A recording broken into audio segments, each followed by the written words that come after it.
Guys আপনারা আমার যে আগের ভিডিওটাতে দেখেছো একটা নতুন ট্যাঙ্ক বানিয়েছিলাম, তার জলটাও প্রিপেয়ার করার জন্য ফেলে রেখেছিলাম। এখন আজকের এই ভিডিওতে সেই ট্যাঙ্কে আমরা ছাড়তে চলেছি মাছ, আর কি মাছ ছাড়বো সেটা গেছে ভিডিওতেই আপনারা দেখবে। তো ভিডিওটা চিন্তা করে পুরোপুরি দেখবে, অবশ্যই যদি ভালো লাগে একটু লাইক করে দিও, ঠিক আছে? তো চলো গাইস ট্যাঙ্কের কাছে যাই। এই দেখো গাইস, এই হচ্ছে তো ট্যাঙ্কটা দেখো, যখন জল ভরেছিলাম জল তখন কেমন ছিল, আর এখন জলটা দেখতে পাচ্ছ পুরোপুরি ট্রান্সপারেন্ট হয়ে গেছে, জলটা পুরোপুরি তৈরি হয়ে গেছে। আর গাইস এই যে জলটা, এটা পুরো একদম প্রস্তুত মাছ ছাড়ার জন্য, আর এটা হচ্ছে বেস্ট জল আমার হিসাবে, কারণ গাইস এটা অনেক দিন ধরে পড়ে আছে, আর এই জলেতে বেশ কিছু মশার লার্ভা হয়েছে, যেগুলো মাছ চালে বাচ্চারা খাবে। আর মশার লার্ভা হয়েছে মানে এই জলটা পুরোপুরি নিরাপদ, কারণ মশা সেরম জায়গায় ডিম পারে যে জলটা একদম ভালো আর পরিষ্কার হয়। গাইস দেখো জলেতে কিছু ময়লাও পড়েছে দেখতে পাচ্ছ, কিছু সুবরি গাছের ফুল চারদিকে। তো সবার প্রথমে তো এগুলো পরিষ্কার করে নিতে হবে আমার। তারপরে গাইস এইখানে দেখো ট্যাঙ্কের ধারেতে ভালোভাবে লক্ষ্য করলে দেখতে পাবে জলেতে বেশ অনেক মশার লার্ভা হয়েছে।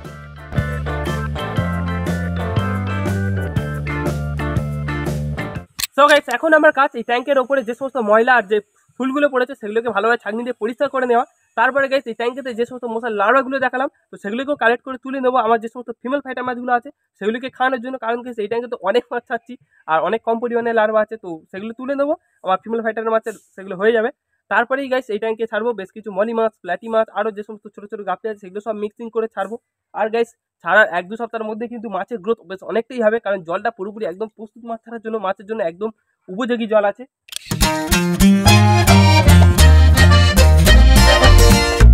গাইস চলো আপনাদেরকে আরো একটা দারুণ জিনিস দেখাই, কারণ জল যদি একবার গুলিয়ে ফেলি তো আপনাদেরকে আর দেখাতে পারবো না।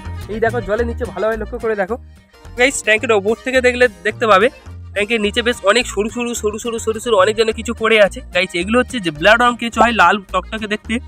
এগুলো হচ্ছে সেই সমস্ত কেঁচোর বাসা, ওরা জলের নিচে এরকম সমস্ত দিকে বাসা বানিয়ে আছে। দেখো ট্যাঙ্কে যেদিকেই তাকাবে সেদিকেই ভর্তি হয়ে আছে। গাইস দেখলে তো ট্যাঙ্কের নিচে ঠিক কত পরিমাণ ব্লাড হাউন্ড কেঁচো আছে। তো যে সমস্ত মাছগুলো ছাড়বো তো ওরা এই কেঁচোগুলো খেতেই থাকবে, আর এতে মাছের গ্রোথটা প্রথমে অনেকটা স্পিডি হবে। গাইস এটাই হচ্ছে মাছের জল অনেক দিন রেখে দেওয়ার সুবিধা। গাইস এতে কী হয়, মাছের জলটা অনেক দিন রেখে দিলে জলেতে সেই সমস্ত ব্যাকটেরিয়া বাড়তে থাকে যেগুলো মাছের অনেক উপযোগী। আর গাইস এগুলো যাতে একটু তাড়াতাড়ি হয়, ব্যাকটেরিয়া আরও তাড়াতাড়ি গ্রোথ হয়, তো সেই জন্য এই ট্যাঙ্কেতে আমি কিছুটা মাছের খাবার ফেলে দিয়েছিলাম, অনেকটা নয় কিছুটা। আর সেই সমস্ত ওয়েস্ট থেকেই এই যে ব্লাড হাউন্ড কেঁচোগুলো এদের ঘরগুলো বানিয়েছে অনেক তাড়াতাড়ি, আর এই কেঁচোটাও অনেক পরিমাণেই হয়েছে। তো আমি চলো ফটাফট জলের উপরে যে সমস্ত নোংরাগুলো আছে সেগুলো তুলে নিই, তারপরে এই গাইস যে লার্ভাগুলো আছে সেগুলো কালেক্ট করতে হবে, তারপরেই মাছগুলো ছাড়বো।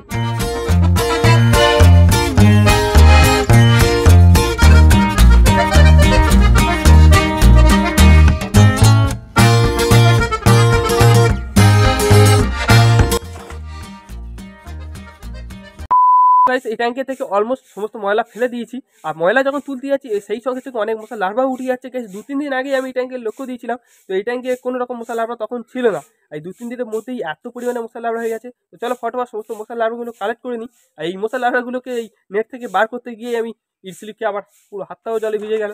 তো চলো দেখি বাকি সমস্ত মশা লার্ভাগুলো কালেক্ট করে নিই, তারপর সেগুলো তুলে রেখে দিয়ে আর মাছগুলোকে ছাড়বো। চলো গাইস সমস্ত মশা লার্ভাগুলো ধরে নিই।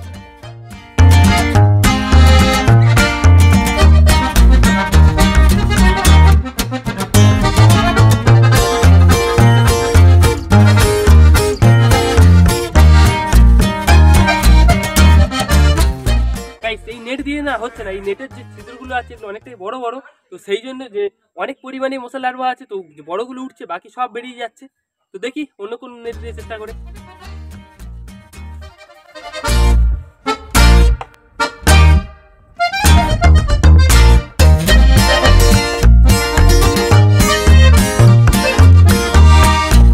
গাইস ডাব নেওয়া বা মশা লার্ভা তোলার আলাদা নেট পাওয়া যায়, যেটা আমার কাছে নেই, সেই জন্য গাইস এই সমস্ত নেট দিয়ে তুলতে এতটা অসুবিধা হচ্ছে, কারণ এই সমস্ত নেটের ছিদ্রগুলো অনেকটাই বড় বড়।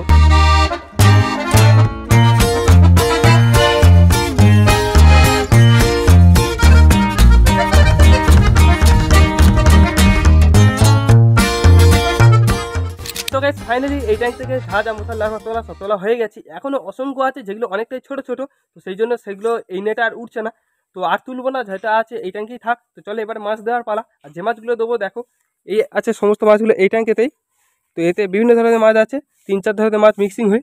তো চলো ফটাফট এই সমস্ত মাছগুলোকে এই ট্যাঙ্কে থেকে তুলি, আর তারপর এই ট্যাঙ্কেতে দেবো। আর এই ট্যাঙ্কে থেকে যে সমস্ত মাছগুলো তুলবো ওতে যে সমস্ত একটু বড় বড় মাছগুলো সেগুলো এই ট্যাঙ্কে দেবো না, যেগুলো শুধুমাত্র ছোটো একদম ছোটো ছোটো 1 ইঞ্চি সাইজ সেগুলোই এই ট্যাঙ্কে দেবো, আর বড়োগুলো উড়নে যে বড়ো ট্যাঙ্কটা আছে সেই সমস্ত বড়ো মাছের সাথে দিয়ে দেবো।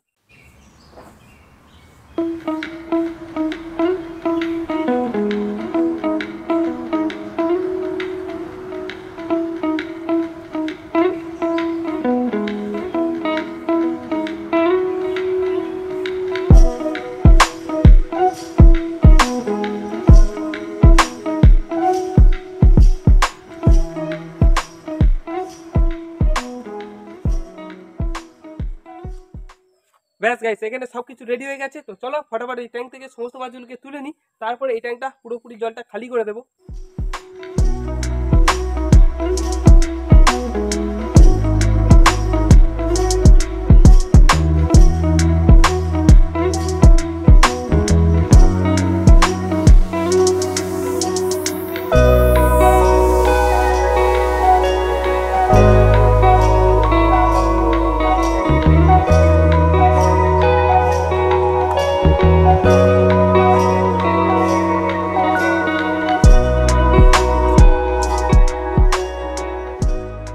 তো গাইস ফাইনালি ওই ট্যাঙ্কে যত মাছ ছিল সব আমি তুলে নিয়েছি। আর এই দেখো, এই হচ্ছে সমস্ত মাছগুলো। গাইস এতে অনেক আমি ছোট ছোট অনেক পোলান কাপি মাছ ছেড়েছিলাম, যেগুলো সমস্ত অ্যাডাল্ট হয়ে গেছে, দেখতে পাচ্ছ সবার ভালোভাবে কালার চলে এসছে। কিছু কিছু মাছ তো লোডও হয়ে গেছে। তো সবই এই ট্যাঙ্কে ছেড়ে দেবো। আর এর সাথে সাদামালি তো আছেই, তার সাথে দেখো গাইস কত পরিমাণ কালোমালি আছে, যেটা আমার খুব দরকার।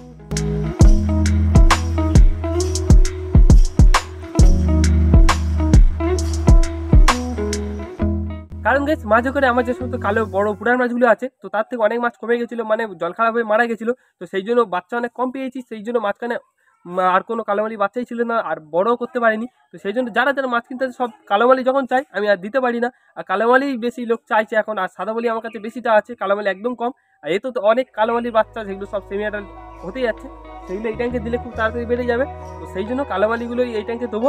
আর যেগুলো একটু বেশি পরিমাণ সাদা মাছ সব বড় ট্যাঙ্কে ছেড়ে দেবো। তো চলো সমস্ত মাছগুলো এই ট্যাঙ্কে ছাড়ি। তার আগে এই রাখো আর পিছনে যে নেটটা দেখতে পাচ্ছ, তো এই নেটে মাছগুলো আগে ছাড়বো, বড় বড় মাছগুলো বেছে নেবো, তারপরে বাকি সমস্ত মাছগুলো নিচের এই ট্যাঙ্কটাতে ছাড়বো।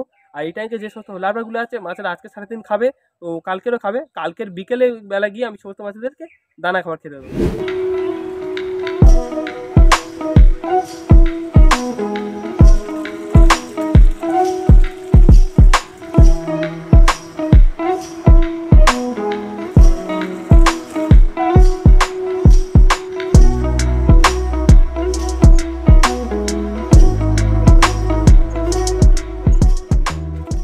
গাইস সেখানে আমার মাছ বাছাও কমপ্লিট হয়ে গেছে। তো এবারে চলো মাছগুলোকে এই ট্যাঙ্কেতে ছেড়ে দিই। আর এই দেখো এখানে বড় বড় দেখে বেশ কিছু মাছ আমি বেছে নিয়েছি, বাকি এই যে মাছগুলো আছে এগুলোকে এই ট্যাঙ্কে ছাড়বো। তো চলো ছাড়ি। আর গাইস এই যে জলটা, এগুলো যে এই জলটা কিন্তু এই সমস্ত মাছের জন্য একদম উপযোগী জল। আর এই মাছগুলো এই ট্যাঙ্কে ছাড়ার পর অনেকটাই বাড়বে। যদি আপনার কাছে এমন কোনো মাছ থাকে যে বাড়তে যাচ্ছে না, তো অবশ্যই এইরকমভাবে আলাদা ট্যাঙ্ক ফাঁকা করে নতুন জল ভরে রেখে দিয়ে তারপরে গাইস মাছটাকে ছাড়বেন। আবার যদি মাছটা ওই ট্যাঙ্কে 1 মাস রাখার পর আবার একটা ট্যাঙ্ক চেঞ্জ করে দেন, তাহলে মাছটা আবার বাড়তেই থাকে, খুব তাড়াতাড়ি মাছটা গ্রোথ বেড়ে যাবে। তো চলো এই সমস্ত মাছগুলোকে ছেড়ে দিই।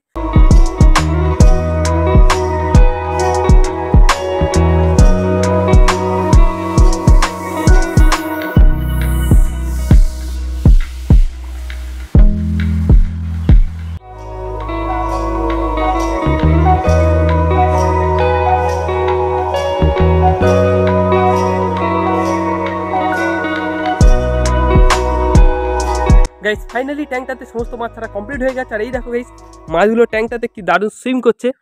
দেখো আগে যে ট্যাঙ্কে ছিল সেই ট্যাঙ্কে কিরম সব দাঁড়িয়েছিল, কারণ ট্যাঙ্কের জলটা অনেকটা খারাপ ছিল। আর এই ট্যাঙ্কে দেখো মাছগুলো নেমেই ছোটাছুটি স্টার্ট করে দিয়েছে।